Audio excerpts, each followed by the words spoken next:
अस्सलामु अलैकुम वरहमतुल्लाहि वबरकातुहू। नाखून काटने की सुन्नतें और उसके आदाब। आज इंशाअल्लाह ताला इस वीडियो में मैं आपको नाखून काटने की सुन्नतें और उसके आदाब के ताल्लुक से मैं बातें करूंगा। तो याद रखें, नाखून बड़े बड़े रखना ये रिस्क में तंगी लाता है, और लंबे नाखून रखना ये शैतान की नशिस्तगाह है।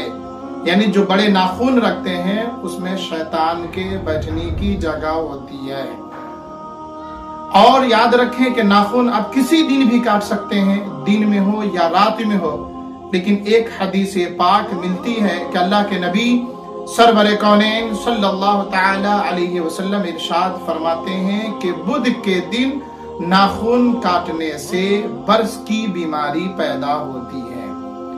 और अल्लाह के नबी सरवर कौनैन सल्लल्लाहु अलैहि वसल्लम इरशाद फरमाते हैं कि जो शख्स जुमे के दिन नाखून काटता है तो एक जुमे से दूसरे जुमे तक अल्लाह तबारक व तआला उस बंदे को हर बीमारी से महफूज रखता है।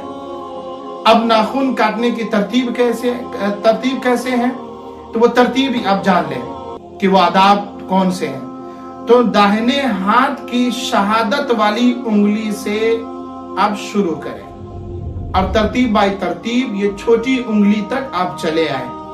लेकिन दाहिने हाथ की अंगूठे वाले नाखून को आप छोड़ दें। फिर आप बाएं हाथ की तरफ चले आए, बाएं हाथ की छोटी उंगली से शुरू करें और अंगूठे पर खत्म कर दें।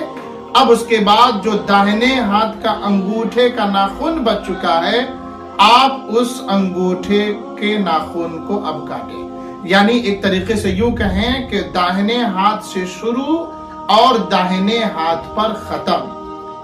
अब पांव के नाखून कैसे काटे जाएं? तो पांव के नाखून दाहिने पांव के छोटी उंगली से शुरू करें और दाहिने पांव के अंगूठे तक तरतीब बाय तरतीब लाएं।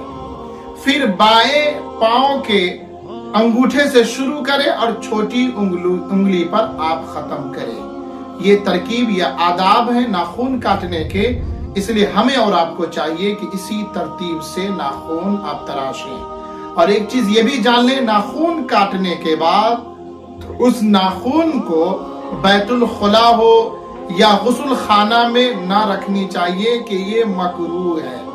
और आप कहीं पर भी फेंकनी भी नहीं चाहिए कि इससे जादू कोई कर सकता है और जादू के असरात आप पर जाहिर हो सकते हैं। कुछ लोग दांत से नाखून काटने लगते हैं, तो ये मकरूह है और इससे बर्स की बीमारी पैदा होती है। फिर इंशाअल्लाह ताला नए वीडियो में मिलेंगे। जब तक के लिए खुदा हाफिज, फी अमानिल्लाह।